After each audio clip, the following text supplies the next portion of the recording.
بالهنا والشفا يا حبايبي. لو لاحظنا هنا يا جماعه ان الرجاله واخدين بالكم، التلات رجاله بياكلوا مع بعض، والتلات ستات في واحده منهم قاعده اهي ما بتاكلش الا مع نفسها كده لما هم يخلصوا، والاتنين التانيين اهو شايفين. فانا مش هقوم كارل خليها كده عشان تفضل جنب ولادها شويه، لما تصحى بقى تاكل براحتها هي والكوكي. ماشي. بس اهم حاجه ان الرجاله بياكلوا مع بعض. شفت انا عندي نظام ازاي؟ الرجاله الاول وبعد كده الستات. ماشي. بس هو مفيش عنصريه ولا حاجه، بس هو كده الاصول. الرجاله تاكل الاول بعدين الستات. تعالى يا عبدو كل معاهم. تعال. تونه بالعيش تحفه. لسه واكل تونه بالمخلل. المخلل ماشي. بص الرجاله بياكلوا مع بعضيهم. بيبسي خلص اهو، وياسمين اهو، والحمد لله رب العالمين. الواد شحبوري حب الموضوع التونه بالعيش، حبها بسيوني الحمد لله. يعني هو بيرهب الاكل شويه. امبارح حاولت اديله كده قطع سمك ما كلهاش، مستغرب.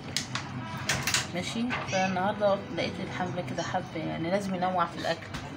التونه دي على الاقل خالص مرتين في الاسبوع او 3 مرات، لان فيها الاوميجا 3 زي ما قلت لكم قبل كده. الزيوت اللي فيها مغذيه قوي بالنسبه للقطط. ماشي. فالعيال بقى بيحقدوا عليهم، اشمعنى هم جايبوا لهم تونه واحنا لا ومش عارف ايه وكده. لهم حرام عليك، انا بصلهم كمان في علبه التونه اللي انا بجيبها لهم. لا حول ولا قوه الا بالله. اهو زي ما انتم شايفين كده.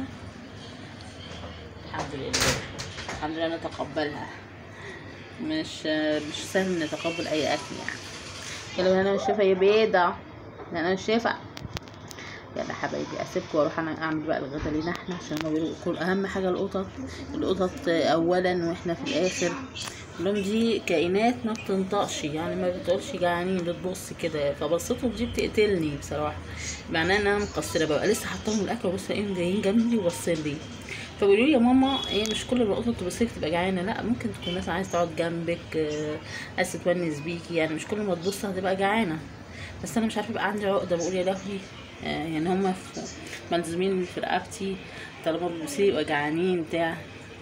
فبيقولوا بقى عودتيهم على الفجعه بقى، ولا ما ينفعش، لازم تعمل لهم نظام زينا 3 وجبات في اليوم مش 30.